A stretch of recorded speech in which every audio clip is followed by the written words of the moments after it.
to bring in Thomas Warrick now, a senior fellow at the Scowcroft Center for Strategy and Security with the Atlantic Council. He joins us now from Middleburg in Virginia. Thomas, good to have you.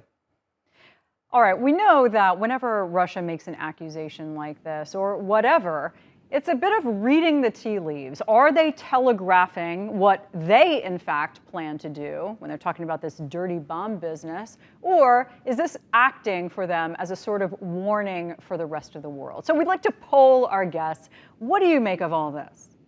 So this is classic Russian disinformation. We have seen Russia use this tactic in the Ukraine war. There were many claims before the shooting started in February that Ukraine was somehow going to attack schools and civilian buildings in Russian-controlled territory. None of that actually happened. Russia has a long history of using disinformation in warfare, putting out false stories as a pretext that they will then use to explain to their own people why they had to take certain actions.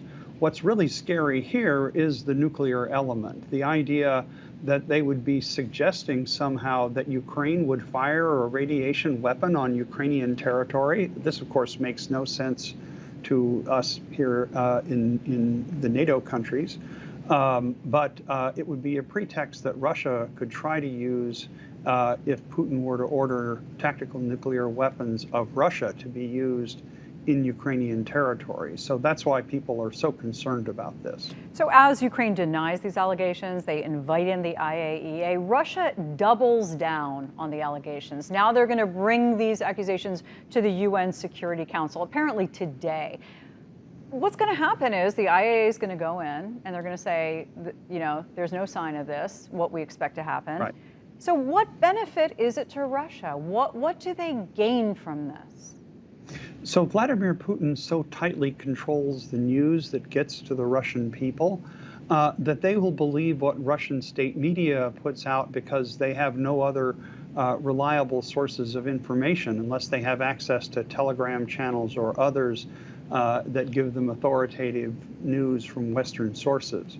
And so what he's really trying to do is to play to the Russian people because if he does use nuclear weapons, it's very clear that Russia will immediately become an international pariah. It will be rejected and there will be stiff measures applied against it by all of the NATO countries, the United States, Japan, and other countries. And he will need to explain to the Russian people why on earth he took such a move that was actually against Russia's interests in the long term. So the real reason I think he's doing this is to try to deceive his own people.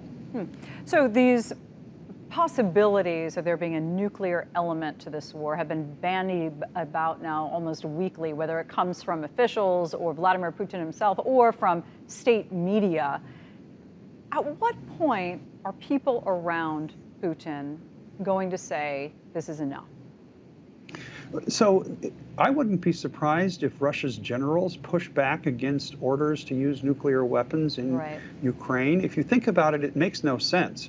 Would Russian soldiers want to attack across radiated territory to try to attack Ukrainians who would be defending on other territory? This actually makes very little military sense. This is one of the reasons why dirty weapons have not been used on battlefields around the world, even though there were a number of countries in the past that could have deployed such weapons. It really makes conventional fighting almost impossible. And you have only to look at the disaster around Chernobyl to realize what a radiation exclusion zone does. It makes the territory worthless for either occupied or occupier. And so I can see the Russian generals would try to argue against this. Whether they would be able to persuade Putin, of course, is anyone's guess. All right, Thomas Warrick, excellent to talk to you. Thanks very much. You're most welcome.